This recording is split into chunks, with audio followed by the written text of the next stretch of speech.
Hello friends, ഇന്ന് നമ്മൾ നോക്കുന്നത് ഗേറ്റ് ലാമ്പിനെ കുറിച്ചിട്ടാണ്. നമ്മുടെ വീടുകളിലൊക്കെ നമ്മൾ ഗേറ്റൊക്കെ ചെയ്യുന്ന സമയത്ത് ഗേറ്റിൽ വയ്ക്കുന്ന ലാമ്പിനെ നമ്മൾ ചെയ്യാറുണ്ട്. അപ്പോൾ ഇപ്പോൾ പല മോഡലുകൾ വരാറുണ്ട്. LED ടൈപ്പ് വരുന്നുണ്ട്, അതുപോലെ തന്നെ ബൾബ് ടൈപ്പ് വരുന്നുണ്ട്. ഇതൊക്കെ ഫിറ്റ് ചെയ്യുന്ന സമയത്ത് നമുക്ക് ശരിക്കും പറഞ്ഞു കഴിഞ്ഞാൽ ശരിക്കും ഏറ്റവും കൂടുതൽ വെള്ളം ഇറങ്ങാനുള്ള ചാൻസസും ട്രിപ്പ് ആവാനുള്ള ചാൻസസും ഗെയിൽ ലാമ്പാണ്. കാരണം മഴ നനഞ്ഞിരിക്കുന്ന ഏരിയ ആണ്.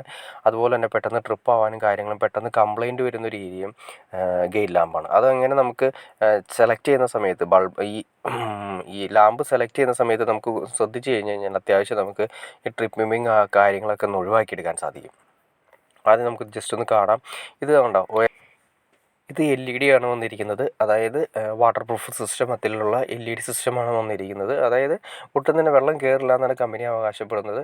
കണ്ടോ, ഒരു കാര്യം നിങ്ങൾ ശ്രദ്ധിക്കുക, എൻ്റെ അടിവശം ശ്രദ്ധിച്ചോ. അതായത് ഫിഷർ ചെയ്യുന്ന ടൈപ്പാണ് നമ്മൾ ഈ സെലക്ട് ചെയ്തിരിക്കുന്നത്. ഫിഷർ ചെയ്യുന്ന ടൈപ്പ് ഏറ്റവും നമ്മുടെ ബേസിൽ മുട്ടിയിരിക്കുന്നു. ഇങ്ങനെയുള്ള സെലക്ട് ചെയ്യുന്ന സമയത്ത് ഒരു കാര്യം ശ്രദ്ധിക്കുക, കുറച്ചുകൂടി ഫ്രണ്ട് പൊങ്ങി നിൽക്കുന്ന രീതിയിലുള്ള ലാമ്പുകൾ സെലക്ട് ചെയ്യണമാണ് ബെറ്റർ. കാരണം വെള്ളം ഒഴുകിയിട്ട് എത്ര വാട്ടർ പ്രൂഫ് ആണെങ്കിലും കുറേ നാളുകൾ കഴിയുന്ന സമയത്ത് കണ്ടുവരുന്നത് ഇതിൻ്റെ അകത്ത് എങ്ങനെയൊക്കെയോ വെള്ളം കയറുന്നുണ്ട്. വയർ വരുന്ന വഴി എങ്ങനെയൊക്കെയോ വെള്ളം കയറുന്നുണ്ട്. അപ്പോൾ ഓൾറെഡി ശരിക്കും പറഞ്ഞു കഴിഞ്ഞാൽ കുറച്ച് ഹൈറ്റ്, ഏകദേശം 1 ഇഞ്ചെങ്കിലും ഹൈറ്റ് അതിൻ്റെ ബേസ് ഉണ്ടായിരിക്കണം. 1 ഇഞ്ച് 1.5 ഇഞ്ചെങ്കിലും ഹൈറ്റുള്ള ബേസ് ഉണ്ടാവുന്ന ആ സെയിം ബേസുള്ള രീതിയിലുള്ള സെലക്ട് ചെയ്യുന്നതാണ് കുറച്ചുകൂടി ബെറ്റർ. കാരണം അല്ലെങ്കിൽ എന്ന് വെച്ചിട്ടുണ്ടെങ്കിൽ കുറേ നാളുകൾ കഴിയുന്ന സമയത്ത് നല്ല മഴ പെയ്യുന്ന സമയത്ത് ആ മുകളിലുള്ള വെള്ളം, ആ തട്ടിൻ്റെ മുകളിൽ, അതായത് ആ ഗേറ്റിലെ പിന്നിൻ്റെ മുകളിലുള്ള വെള്ളം അതിൻ്റെ അകത്തേക്ക് കയറാനുള്ള ചാൻസസ് കൂടുതലാണ്. പിന്നെ വയർ ഷോർട്ട് ആവാനുള്ള ചാൻസസ് കൂടുതലാണ്. ട്രിപ്പ് ആവാനുള്ള ചാൻസസും കൂടുതലാണ്. പിന്നെ ഒരു കാര്യം എന്ന് വെച്ചിട്ടുണ്ടെങ്കിൽ നമുക്ക് ഈ ഗെയിൽ ലാമ്പ് വെക്കുന്ന സമയത്താണെങ്കിൽ നമുക്ക് 2 രീതിയിൽ വയ്ക്കാം. ഒന്ന് പൈപ്പിൽ വയ്ക്കാം, അതല്ലെങ്കിൽ നമുക്ക് ഡയറക്റ്റ് ഫിഷർ ചെയ്ത് വയ്ക്കാം. പൈപ്പിൽ വയ്ക്കുന്ന മോഡൽ കുറേ ഔട്ടായിക്കൊണ്ടിരിക്കുകയാണ്. ഈ ഫിഷർ ചെയ്യുന്ന ടൈപ്പാണ് കുറച്ചുകൂടി ബെറ്റർ. കാരണം അതിന് നീറ്റായിട്ടിരിക്കും. അപ്പോൾ അതുകൊണ്ട് നമ്മൾ സെലക്ട് ചെയ്യുന്ന സമയത്ത് ഒരു കാര്യം ശ്രദ്ധിച്ചാൽ മാത്രം മതി, കുറച്ചുകൂടി ഹൈറ്റുള്ള ഗെയിൽ ലാമ്പ് സെലക്ട് ചെയ്ത് കഴിഞ്ഞാൽ നമുക്ക് ഓക്കെ ആക്കി എടുക്കാൻ പറ്റും.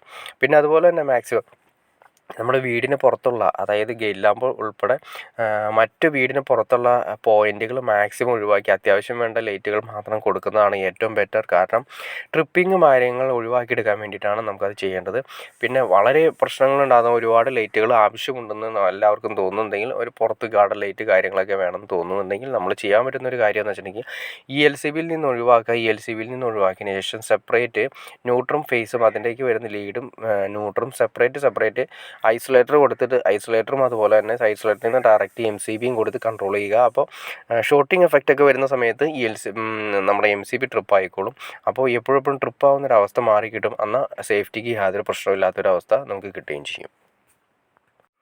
പിന്നെ അതുപോലെ തന്നെ നമ്മൾ ഗെയിൽ ലാമ്പ് സെലക്ട് ചെയ്യുമ്പോൾ കുറച്ചുകൂടി വൈറ്റ് ഗെയിൽ ലാമ്പിനേക്കാൾ കുറച്ചുകൂടി ബെറ്റർ ഒരു വാം വൈറ്റ് സെലക്ട് ചെയ്യുകയാണെങ്കിൽ വീടിനൊക്കെ നല്ല ലുക്കായിരിക്കും. അതായത് വൈറ്റിനേക്കാൾ ഉപരി വാം വൈറ്റാണ് കുറച്ചുകൂടി വീടിൻ്റെയൊക്കെ നല്ല ബ്രൈറ്റ്നസ്സും അതുപോലെ തന്നെ ഒരു പ്രത്യേക ലുക്ക് ഫീൽ ചെയ്യിപ്പിക്കുന്നത് വാം വൈറ്റാണ്. അതായത് വാം വൈറ്റ് എന്ന് ഉദ്ദേശിച്ചാൽ നമ്മുടെ പണ്ടത്തെ കാലത്തെ ബൾബിൻ്റെ ഒരു ചെറിയൊരു മഞ്ഞ കളർന്ന ലൈറ്റ് ഉണ്ട്. ആ ലൈറ്റാണ് ഇപ്പോഴത്തെ ഒരു ട്രെൻഡ്. ഓക്കെ ഫ്രണ്ട്സ്, നിങ്ങൾക്ക് ഈ വീഡിയോ ഉപകാരപ്പെട്ടെന്ന് ഞാൻ വിചാരിക്കുന്നു. ഇനി എന്തെങ്കിലും ഡൗട്ട്സോ കാര്യങ്ങളോ ഉണ്ടെങ്കിൽ തീർച്ചയായിട്ടും കമൻറ്റ് ചെയ്യാൻ മടിക്കരുത്. അതുപോലെ തന്നെ നിങ്ങൾക്ക് ഇഷ്ടപ്പെട്ടെങ്കിൽ ലൈക്ക് ചെയ്യാനും മടിക്കരുത്. ഓക്കെ, സബ്സ്ക്രൈബ് ചെയ്യാനും മടിക്കരുത്. ഓക്കെ ഫ്രണ്ട്സ്, അടുത്ത വീഡിയോയിൽ കാണുന്നവരെ ഓക്കെ.